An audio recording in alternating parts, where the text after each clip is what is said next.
गुरुर्ब्रह्मा गुरुर्विष्णु गुरुर्देवो महेश्वर गुरुर्साक्षात् परब्रह्म तस्मै श्री गुरुवे नमः। मैं अपने गुरुदेव महादेव के चरणों में कोटि कोटि प्रणाम करती हूँ। माँ भवानी के चरणों में कोटि कोटि प्रणाम करती हूँ। सभी देवी देवताओं के चरणों में कोटि कोटि प्रणाम करती हूँ। सभी भाई बहनों के चरणों में मेरा कोटि कोटि प्रणाम। सभी का बहुत बहुत धन्यवाद। आज हम सुनेंगे शिव पुराण की रुद्र संहिता में से सती का योगाग्नि से अपने शरीर को भस्म कर देना, दर्शकों का हाहाकार, शिव पार्षदों का प्राण त्याग तथा दक्ष पर आक्रमण, रिभुओं द्वारा उनका भगाया जाना तथा देवताओं की चिंता। ब्रह्मा जी कहते हैं, नारद, मौन हुई सती देवी अपने पति का सादर स्मरण करके शांत चित्त हो सहसा उत्तर दिशा में भूमि पर बैठ गई। उन्होंने विधि पूर्वक जल का आचमन करके वस्त्र ओढ़ लिया और पवित्र भाव से आंखें मूंदकर पति का चिंतन करती हुई वे योग मार्ग में स्थित हो गई। उन्होंने आसन को स्थिर कर प्राणायाम द्वारा प्राण और अपान को एक रूप करके नाभि चक्र में स्थित किया। फिर उदान वायु को बलपूर्वक नाभि चक्र से ऊपर उठाकर बुद्धि के साथ हृदय में स्थापित किया। तत्पश्चात शरीर की प्राण वल्लभा अनिंदिता सती उस हृदय स्थित वायु को कंठ मार्ग से भ्रुकुटियों के बीच में ले गई। इस प्रकार दक्ष पर कुपित हो सहसा अपने शरीर को त्यागने की इच्छा से सती ने अपने संपूर्ण अंगों में योग मार्ग के अनुसार वायु और अग्नि की धारणा की। तदंतर अपने पति के चरणार बिंदुओं का चिंतन करती हुई सती ने अन्य सब वस्तुओं का ध्यान भुला दिया। उनका चित्त योग मार्ग में स्थित हो गया था, इसलिए वहां उन्हें पति के चरणों के अतिरिक्त और कुछ नहीं दिखाई दिया।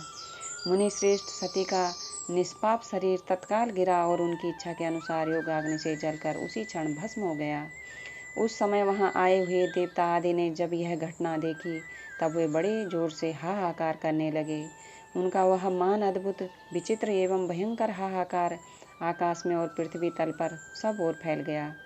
लोग कह रहे थे, हाय, महान देवता भगवान शंकर की परम प्रेयसी सती देवी ने किस दुष्ट के दुर्व्यवहार से कुपित हो अपने प्राण त्याग दिए। अहो ब्रह्मा जी के पुत्र इस दक्ष की बड़ी भारी दुष्टता तो देखो। सारा चराचर जगत जिसकी संतान है उसी की पुत्री मनस्विनी सती देवी जो सदा ही मान पाने के योग्य थी, उसके द्वारा ऐसी निरादृत हुई कि प्राणों से ही हाथ धो बैठी। भगवान वृषभध्वज की प्रिया सती सदा सभी सत्पुरुषों के द्वारा निरंतर सम्मान पाने की अधिकारिणी थी।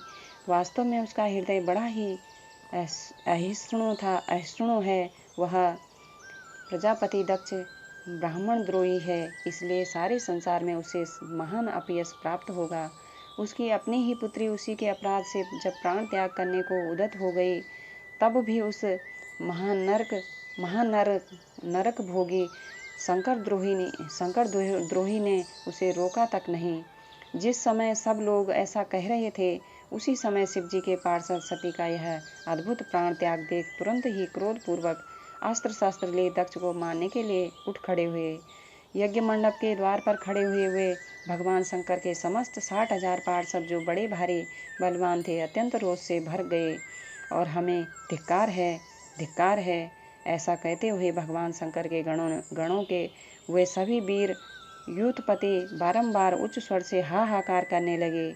देव से इतने ही पार्षद तो वहां शोक से ऐसे व्याकुल हो गए कि वे अत्यंत तीखे प्राणनाशक शास्त्रों द्वारा अपने ही मस्तक और मुख आदि अंगों पर आघात करने लगे। इस प्रकार 20,000 पार्षद उस समय दक्ष कन्या सती के साथ ही नष्ट हो गए। वह एक अद्भुत सी बात हुई। नष्ट होने से बचे हुए महात्मा शंकर के वे परमत गण क्रोध युक्त दक्ष को मारने के लिए हथियार लिए उठ खड़े हुए। मुने उन आक्रमणकारी पार्षदों का वेग देखकर भगवान भृगु ने यज्ञ में विघ्न डालने वालों का नाश करने के लिए नियत अपहता असुरहा राक्षसी वेद सदा इस यजुर मंत्र से दक्षिणाग्नि में आहुति दी। भृगु के आहुति देते ही यज्ञ कुंड से रिभु नामक सहस्त्रों महान देवता जो बड़े प्रबल वीर थे वहां प्रकट हो गए। मुनीश्वर उन सबके हाथ में जलती हुई लकड़ियां थी।